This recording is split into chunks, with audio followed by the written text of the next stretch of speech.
Watch this.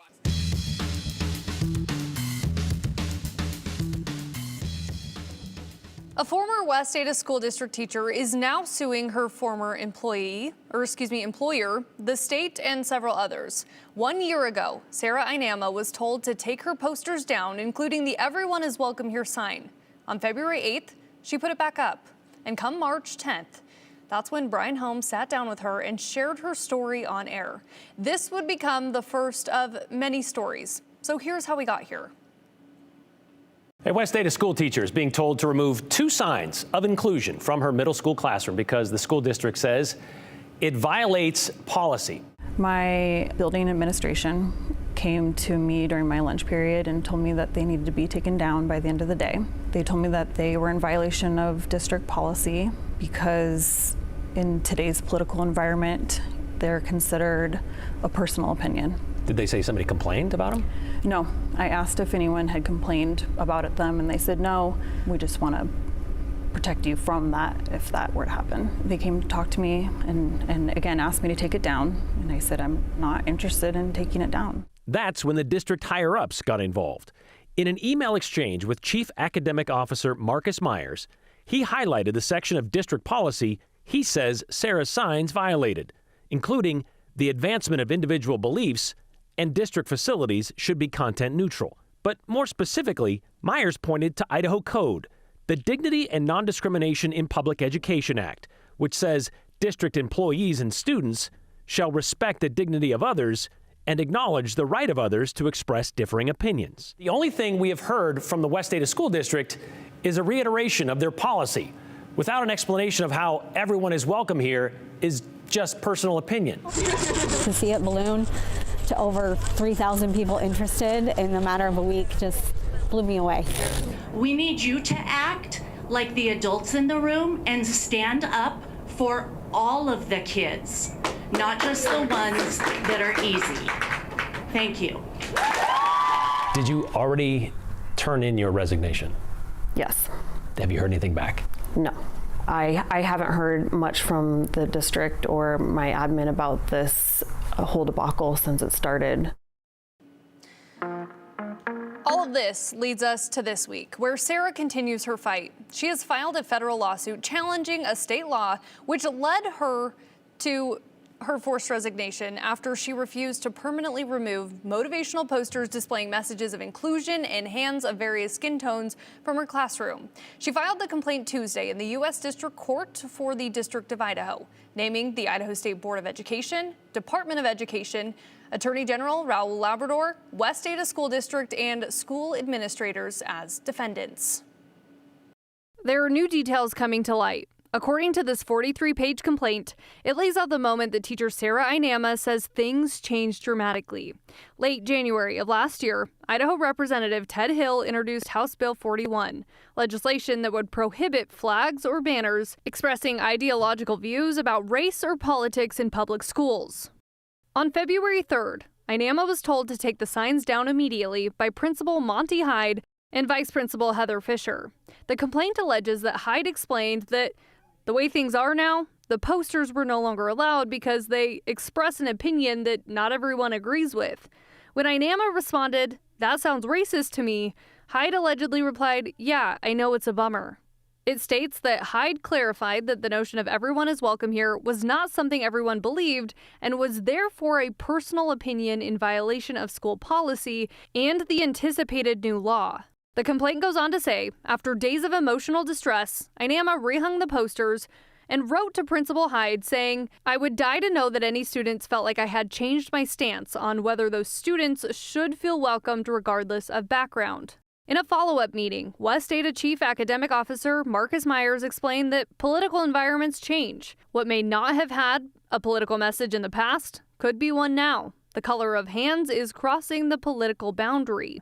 It also says in March 2025, Superintendent Dr. Derek Bubb pulled Inama from her classroom. And according to the complaint, Bubb referenced a racial discrimination lawsuit against another West Ada school and had warned that a smear campaign had targeted administrators there. He indicated he wanted to protect Inama, but could not if she persisted. The complaint goes on to say that Inama took this as a threat and eventually resigned in May 2025, stating she cannot align herself nor be complicit with the exclusionary views and decisions of the administration. And this afternoon, we had a quick chat with Elijah Watkins, Sarah's attorney, about what they are hoping to accomplish with this lawsuit and what comes next.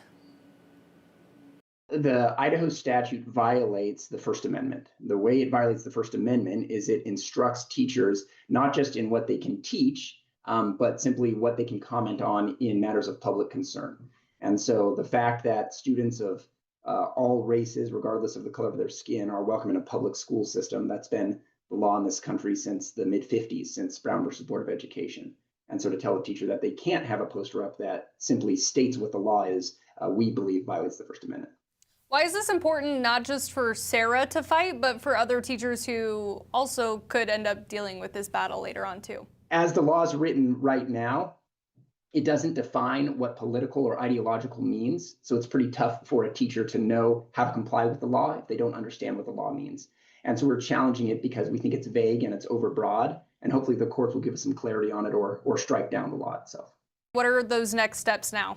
The state will have an opportunity to respond to the allegations, and then we're off to the court. Is this a common thing for teachers to do? No one likes to sue. I don't think that teachers make it their business to go around suing school districts and state boards of education. It's teachers' business to teach kids, and that's what they're good at. But when the state gets in the way of teachers being able to do that by saying that they can't welcome students in their classroom and communicate that to their students, I think Sarah and probably a lot of teachers like her feel like they have an obligation to stand up for their kids. Okay, so that's one side. We have reached out to the Department of Ed and the Board of Ed, who say they cannot comment on pending litigation. We also reached out to West Ada School District, who has not responded just yet. Well, outside of the budget battles and conversations on healthcare, there's another central topic at the legislature. It's immigration. This week, we've started to see traction on the topic with new pitches on E-Verify. Joe, there were two pitches on the topic, data collection and doubling down on a law from last year. Is that right? Yeah, and it's a major conversation that will continue at the State House for the next several weeks. House Bill 592 today, it centers on putting numbers to rhetoric and arguments that we've heard in recent years without data to always back it up. So it doesn't mean that claims in the past haven't been true. It's just that info has been tough to track. So this new bill establishes a new provision requiring all Medicaid accepting hospitals to collect information on all patients' immigration status when they're admitted to that hospital. The patient immigration status data will be submitted to the Department of Health and Welfare on a quarterly basis for review, answering the question, what type of resources are non-citizens using in Idaho and to what cost? This is simply a data reporting transparency mechanism. We often hear that there's certain cost drivers within the Medicaid program, and this is part of that transparency. Again, this should be fairly simple on data reporting. It's self-reporting. Bill sponsor, Representative Jordan Redmond, explained that the bill doesn't change or question if a person can get care at the hospital. He says that this is a self-reporting mechanism for data collection. But Redmond was questioned during the committee about how reliable the data will be if it is self-reporting. Will people check a box admitting status or not? We already know that there are some communities that feel like this type of information could be threatening to non-citizens. Later in the day, a conversation about House Bill 83 from last year. You may remember it, called the Idaho ICE Act. It's signed into law, but it currently is paused for the most part. But it created a new state-level immigration crime and enforcement mechanism. And key provisions include that state immigration crime of making it illegal to enter Idaho outside of a lawful port of entry. It's a misdemeanor or a felony if repeated, or another crime under that law, re-entering the state after deportation. Now, these can only be enforced when someone is already detained for another crime. Again, it's currently blocked by a federal judge to preemption problems because of the federal immigration laws. Again, that's part of our effort to navigate between state and federal law on the preemption issue and strengthen the state's ability to, utilize this as a state tool in conjunction with the federal tool. And our effort, again, is to avoid those preemption claims and the federal government or the courts simply just trying to take us out of that arena. We believe that this language strengthens our position in regard to the preemption issue. So the conversations on immigration continue.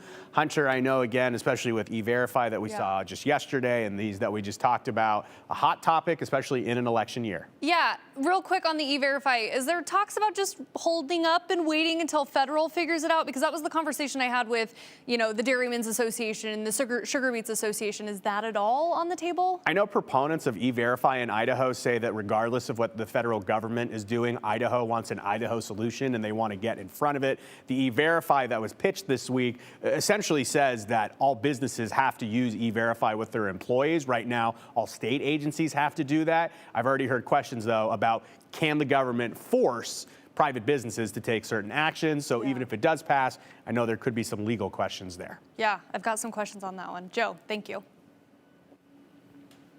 All right, even if it means fighting tech companies in court, lawmakers say they want kids off of screens. Within the last couple of years, several Idaho school districts have implemented phone-free policies. The districts want less distractions in the classroom. Now, state legislators want to get kids away from their screens to not only get rid of the distractions, but improve their mental health.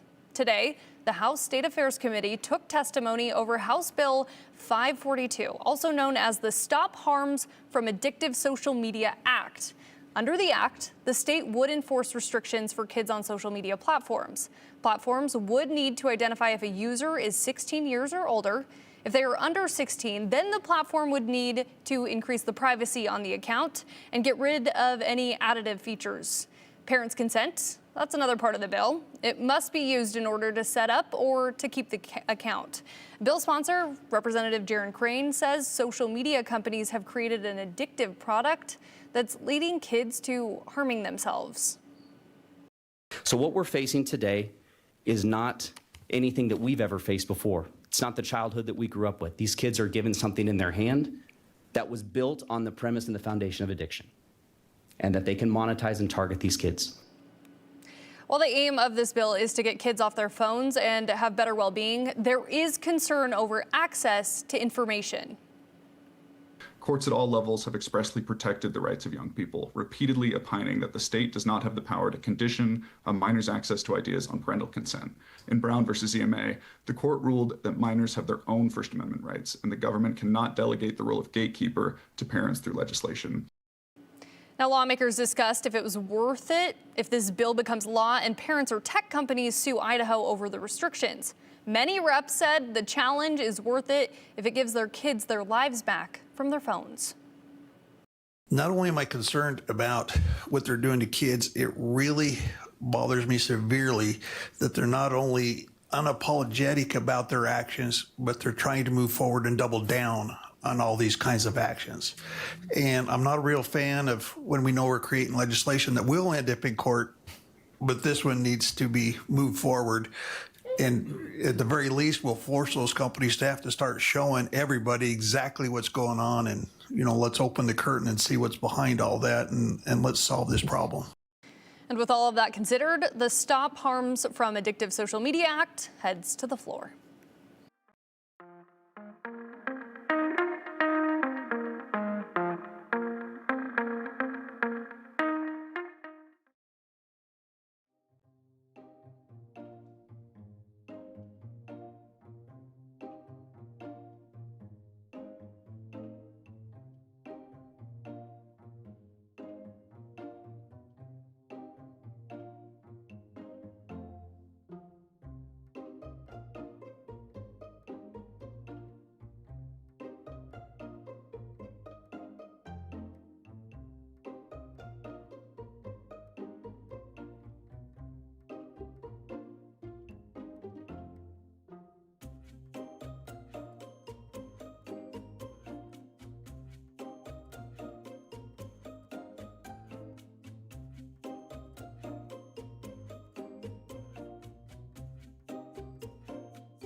4 people are charged with felonies after allegedly using drugs around kids, and you can expect some traffic after a new light installation in one of Idaho's highways. But first, happening right now, Democratic lawmakers are holding a public forum for people who could be impacted by Medicaid cuts. Idahoans who rely on Medicaid were invited to share their experiences at the State House. A single mom at tonight's forum says she relies on funding from Family Direct Services to help with care for her daughter with autism. Many families with a disabled member have one adult leave the workforce to care for the disabled person. I'm now a single divorced mom. I don't have that luxury to stay home. I need to either work or patchwork together a bunch of financial and charitable benefits from government agencies in order to pay my job. Our Aspen Chumper is there right now, and we'll have the latest from the State House tonight on the news at 6 and 10. In Star, 4 people are facing charges after allegedly using illegal drugs around kids. Yesterday, around 3 p.m., Star Police got a report and did a welfare check at a house near West Short Creek Drive and North Desert Lily Drive. Investigators found drugs and paraphernalia inside the house. The 4 adults there were booked into the Ada County Jail and charged with felony injury to child and misdemeanor frequenting. Heads up drivers, ITD is installing signals at the intersection of Highway 45 and Locust Lane, south of Nampa. Crews started work today. During the installation, there will be occasional road closures and a flagger on site to direct traffic.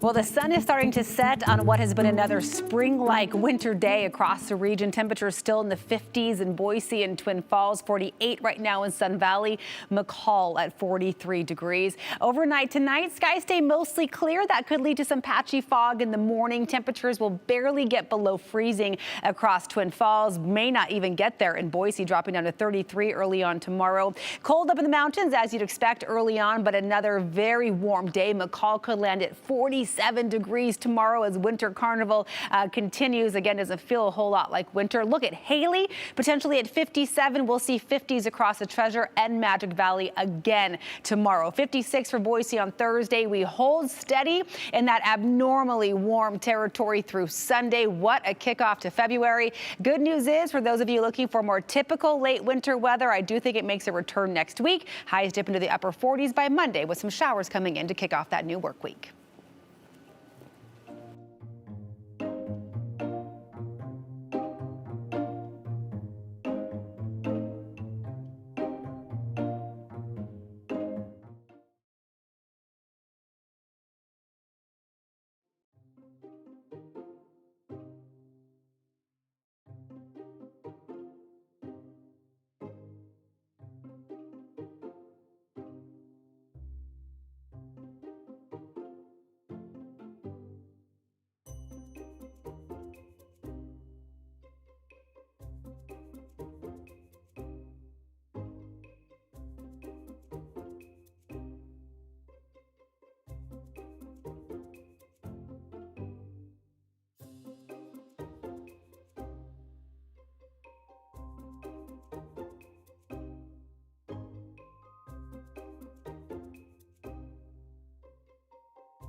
Just 2 more days until the official kickoff of the Milan Cortina Winter Olympics. It's been 20 years since Italy hosted the Games.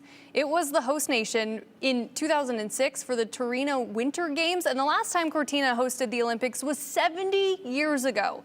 Italy is known for its art, architecture, and of course, its food. Scott Son introduces us to the women who knows how to make the food better than anyone as we go well beyond the 208. When they book, they think it's a cooking class. What they got is a little bit more than a cooking class.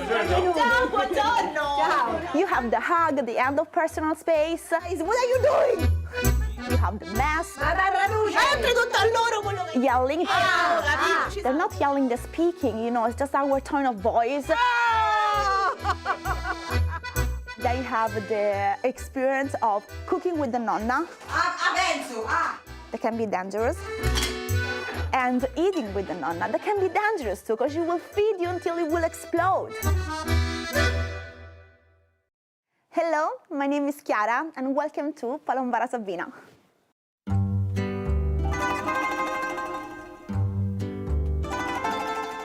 I grew up here in this village, and 8 years ago, I started this project called Handmade Pasta with Grandma.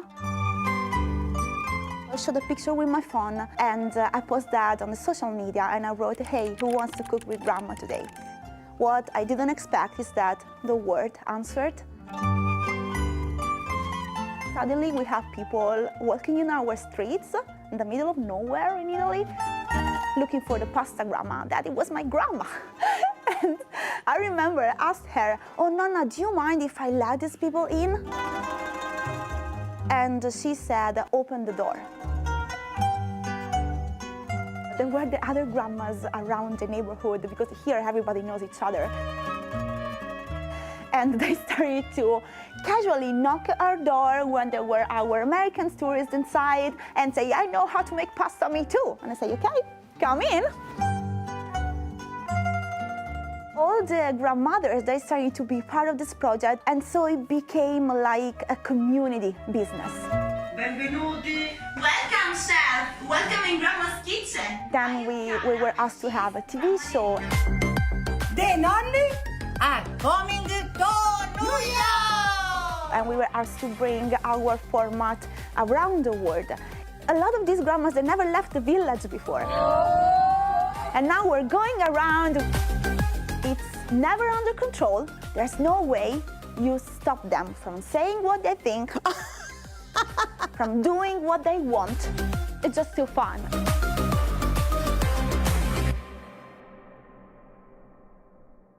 And the opening ceremony for the Milan Cortina Olympics is Friday. You can watch it right here on Channel 7 at 7 o'clock.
Okay, normally we do viewer comments, but I have to say we just got a text by Sarah Anama, who is talking about the lawsuit. She says, when I was hired to be a teacher, I promised to educate and protect my students in many ways. This lawsuit is about ensuring that teachers in public schools can continue to create safe and inviting classrooms so that all of our students can learn in a positive environment.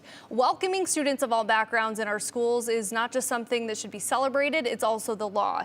There's nothing controversial or political about welcoming kids in both a word and deed into our classrooms, no matter what. She sent those. You guys have great viewer comments as well, but we wanted you to hear from her. We'll see you guys later. Continue with us and watch free now on the KTVB Plus app everywhere you stream.